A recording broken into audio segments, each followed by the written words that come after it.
ان کے لب رنگی کی نچھاور تھی کہ جس نے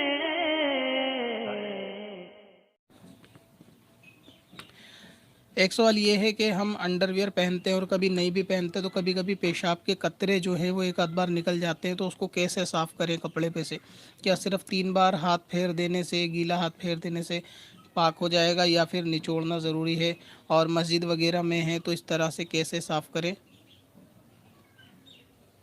کپڑے کو؟ یعنی یہ مسئلہ جو ہے ایسا ہوتا ہے کہ قطرے وغیرہ آتے ہیں،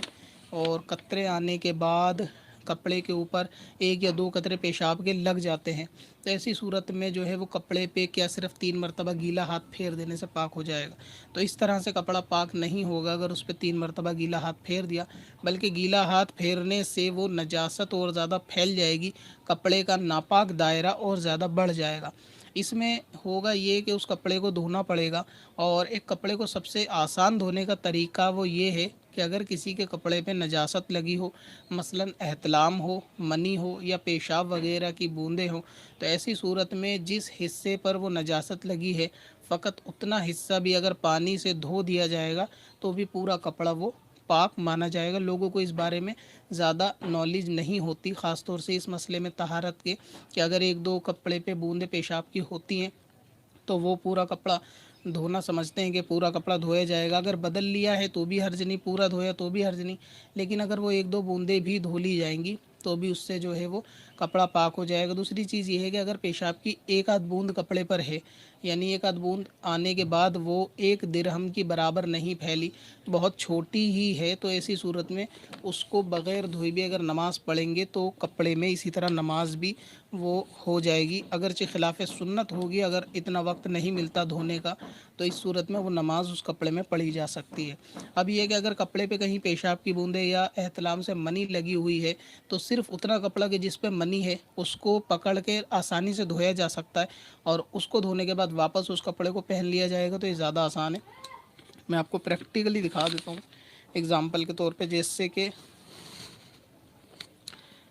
ابھی یہ آپ اس کپڑے کو سمجھیں گے، یہ ایک ٹاول ہے، اگزامپل کے طور پہ آپ سمجھیں گے کہ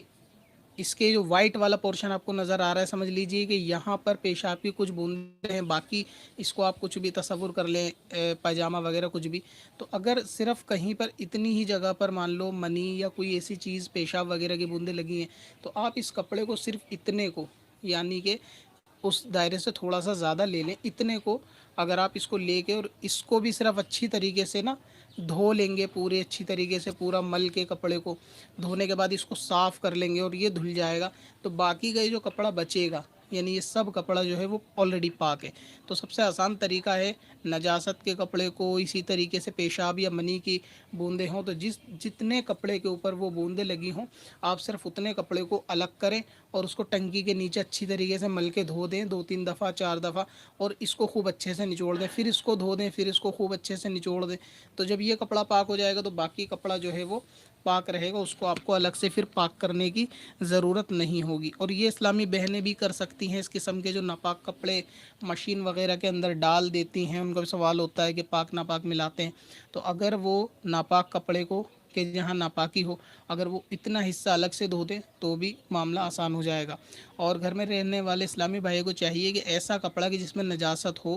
وہ اس کو غسل کے دوران خود ہی اتنے حصے کو پاک کر کے ڈالیں، تاکہ گھر میں اس طریقے کا معاملہ اسلامی بہنوں کو نہ کرنا پڑے، اور یہ جو ہے اچھا بھی نہیں لگتا۔ ہاں اگر وائف ہے تو ایک الگ بات ہے، لیکن ہر گھر میں جو ہے ہر کسی کی اگر شادی نہیں ہوئی بھی تو ایسی صورت میں جو کپڑے جو ہے نا ماں بہنیں دھوتی ہیں تو ان کے لیے آسانی ہوگی، آزمائش ان کے لیے شرم کا جو ہے معاملہ نہیں ہوگا۔ تو لڑکوں کو بھی چاہیے کہ غسل کے دوران کچھے پہ اگر کوئی ایسی چیز انڈر ویئر پہ ناپاکی، پیشاب، منی، مزی وغیرہ کوئی لگی ہے